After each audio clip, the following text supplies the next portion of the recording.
Ayé àwọn baba wa nílẹ̀ Yorùbá. Tí ẹ bá wo fígọ̀ tí mo fi sí ojú screen yẹn, ẹ rí nígbà tí àwọn bàbá wa tí wọ́n jayé Fámílédè Ntutọ Empire System of Government, ẹ rí Ọ̀yọ́ Empire ní 1600 CE. Ẹ wá wo ilẹ̀ tí ń mọ́ ní gbogbo ìgbà tá à ń sọ yìí o, kò pẹ́ sígbà yẹn làwọn òyìnbó wá dé wá bá wa o. Ẹ wá wo ìgbà táwọn ànábì Muhammad tí wọ́n ti ṣẹ̀mí láti about 700 CE sígbà yẹn, kéèyàn máa blame ànábì Muhammad àti Islam fún nǹkan tó ṣẹlẹ̀ ní táìmù yẹn tó dẹ̀ pé àwọn bàbá yín lẹ̀ bíbà ní 1600 CE àwọn náà sì jẹ irú àwọn ayé yẹn. Ṣé ti pé irú àwọn ilé àwọn ilé tó ń jẹ́ pé wọ́n fi ọwọ́ òsì wọ́n fi ń júwe ilé bàbá wọn ni, because nǹkan tẹ́ ẹ̀ bú bàbá ní bàbá fún àwọn bàbá yín náà jẹ irú ayé báyẹn. Ṣé lára nǹkan tá a fi máa dá Empire System of Government mọ́ nígbà yẹn ni pé tó bá ti lọ kógun ja ìlú kan, ọba ìlú yẹn ó máa pay allegiance sí ìlú tí ó kógun ja yẹn, àwọn máa sọ ìṣákọ́lẹ̀.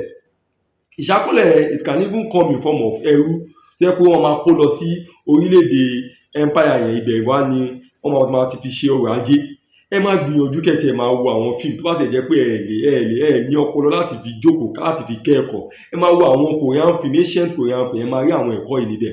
Ẹ jọ ṣé nígbà tí ó ti sí democracy kánàgbé àmọ́mọ́dé máa wò kọ́kógun ja àwọn èèyàn ẹ̀, àbí kó máa wò kọ́kógun ja òun ẹ tiẹ̀ sí ní gbogbo kọ́tọ̀kọ̀tọ̀ yìí. Ìfẹ́ lórírun Yorùbá tífẹ̀ bá jẹ́ orírun Yorùbá tí ò jagun rí, tí ò kó ìlú kankan lẹ́rú, tí ò háàdì mọ́ tẹ́rítì ilẹ̀ Yorùbá, a lè máa compare pẹ̀lú ẹni tó establish empire tó fogun ja àìmọye ìlú, tó kó àìmọye ìlú lẹ́rú, tó place orúkọ Yorùbá sí world history map pé yes tó máa ń dárúkọ pé how many empires do we have in Africa, wọ́n á dárúkọ Yorùbá empire which is Ọ̀yọ́ empire. Nígbà tọ́yọ́ tó fi jẹ́ imperial power tí à ń fogun ja àwọn ìlú káàkiri, tí à ń kó àwọn èèyàn ẹlẹ́rú, tí à ń ṣe expansionist expedition, nǹkan tó yóò jẹ́ pé à fi ń fẹ́ ìlú ká títí because evolution ní Ọ̀yọ́ evolved from being a settlement to a kingdom then to an empire. Láyé pé ànábì Muhammad òun ti wá ṣe pé òun kọ́ ló mú pípànìyàn jíjagun gbalẹ̀, òun kọ́ ló mú wá. Ayé tó bá wọn ní ìgbà tí wọ́n bí, ayé tó bá wọn tí wọ́n ń jẹun náà ni ayé tí ànábì Muhammad bá wọn ṣe. Ǹjẹ́ àwa nítorí pé ànábì Muhammad ó win wọn at their own game káwá torí ẹ̀ máa dá ànábì Muhammad lẹ́bi ní nǹkan tó ṣẹlẹ̀ ní 700 CE nígbà yẹn táwọn bàbá tiwa náà tọ́dẹ̀ ṣẹ̀ wá ń jẹ ayé yẹn ní 1600 CE nílẹ̀ náà bíbá. So àwa máa béèrè lọ ara pé ok kí la wá fi pé Islam ní ẹ̀sìn fún? Tí ó bá jẹ́ pé gbogbo nǹkan tí wọ́n ṣe láyé òun náà ni Islam náà ló bá wọn ṣe, kò tẹ̀ wá sí yàtọ̀. Kí ni ọ̀nà wo ni Islam ló fi yàtọ̀ láti lè pé òkè ẹ̀sìn lélẹ́yìí ó yàtọ̀ sí worldly government. Quran chapter 2 verse 190 àríkà wípé eléyìí lẹ fi máa mọ̀ wípé kí ni ti Islam yàtọ̀ sí ti àwọn other system of empire tí wọ́n wọ̀n ní ayé ìgbà yẹn. Ṣé wọn pé gẹ́gẹ́ bí ẹ̀sìn tí Islam jẹ́, òun gbọ́dọ̀ ní human face, àánú gbọ́dọ̀ jẹyọ nínú ìṣèjọba empire ti tiẹ̀ yàtọ̀ sí tàwọn yòókù, bó tẹ̀ jẹ́ pé the same time in history ni àwọn nǹkan yìí fi ṣẹlẹ̀. Ẹ jẹ́ ká kà ní Quran chapter 2 verse 190. Fight in the cause of Allah, ẹ jagun ní ojú ọ̀nà Ọlọ́run ọba yín o. Those who fight you, àwọn tí wọ́n bá yín jà. Kì í ṣe ìdùnnú Islam gbogbo kọ̀ máa kógun ja ìlú bíi ti àwọn other system of empire. Ti Islam ní pé ẹni tó bá kógun jà yín tí ò ní jẹ́ kí ẹ rí ẹ̀sìn yín ṣe, tí ò ní jẹ́ kí ẹ rí Islam fi lọ́lẹ̀, ẹ kógun jà àwọn náà padà. But do not transgress limit, ẹ má kọjá ẹnu ààlà. Ṣé tí ibi títí Islam ti yàtọ̀? Tẹ́lẹ̀ mi máa béèrè pé ó ń sọ pé empire táwọn bàbá wa jẹ ayé ẹ̀, òun náà ni ànábì Muhammad lọ jẹ ayé ẹ̀, kí láwọn lè pè ní ẹ̀sìn fún tí ẹ̀sìn lélẹ̀. Ẹ má kọjá ààlà nítorí pé kí ni? For Allah loveth not transgressors. Ọlọ́run fẹ́ràn ẹni tó bá ṣe kí ni, tó bá máa ń kọjá ààlà, tó bá máa ń kọjá ayé ẹ̀. So tẹ́ bá máa jà bá wọn jà gan nítorí pé wọ́n bá yín jà, ẹ bá wọn jà in moderation ni, ẹ má kọjá ẹnu ààlà.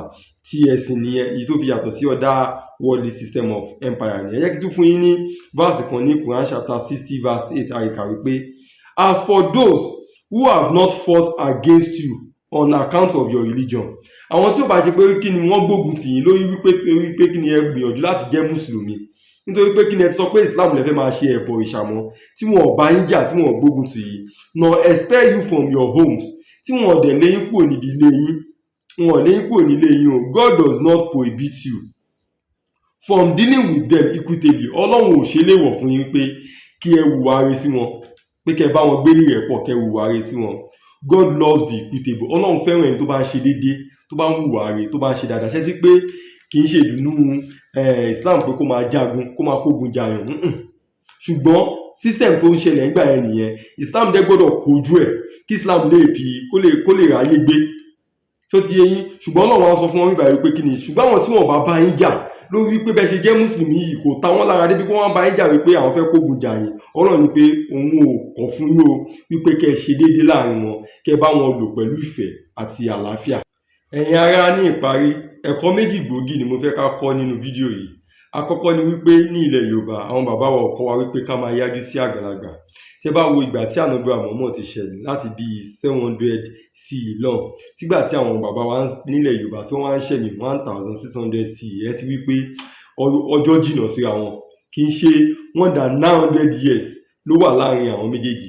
Ẹ wá wò, ṣé tí wàá rí pé bàbá ni Ànábì Muhammad jẹ́ sí àwọn bàbá ńlá tiwa táwọn ń pè ní bàbá. Ṣé wà Ànábì Muhammad yẹn ló wá jẹ́ ká máa ṣẹnu wọ́yọ̀wọ́yọ̀ sí? Ṣé tí wàá rí pé lè yóò bá àṣà wa mu nílẹ̀ Yorùbá gẹ́gẹ́ bí ọmọ Yorùbá. Ó yẹ kí á bọ̀wọ̀ fún àgbà, àwọn tó tó bàbá wa, àwọn tó ju bàbá wa lọ. Respect tá bá lè fún àwọn bàbá wa ló yẹ ká fún àwọn bàbá oníbàbá tó yẹ pé wọ́n tó wa bí lọ́mọ, tọ́tọ́ àwọn bàbá wa gan bí lọ́mọ. Allahu Akbar. Kejì ni wípé tí èèyàn bá ń wá ẹni tí ó jẹ bàbá ẹ̀ lówó, kó má padà lọ pàdé ẹni tí bàbá ẹ̀ náà jẹ lówó. Tí a bá ń bú àwọn bàbá oníbàbá wípé wọ́n ṣe gbá wọn ṣàwò, tí àwa náà ò dẹ̀ ronú pé ká wonú ìtàn ìgbésí ayé àwọn bàbá tiwa náà nílẹ̀ Yorùbá, á jẹ́ wípé gbogbo èébú, gbogbo ẹ̀sùn tá fi ń kàn wọ́n yìí, gbogbo èpè tá à ń ṣe fún yẹn, á jẹ́ wípé kí ni à ń ṣẹ́ èpè yẹn náà fáwọn bàbá tiwa náà ni, because wíwà yẹn náà ni àwọn náà wò. Tí ó ti yé yín báyẹn, ó máa dàbẹ́ ní wípé kí ni à ń fọwọ́ òsì a fi ń júwe ilé bàbá wa ni.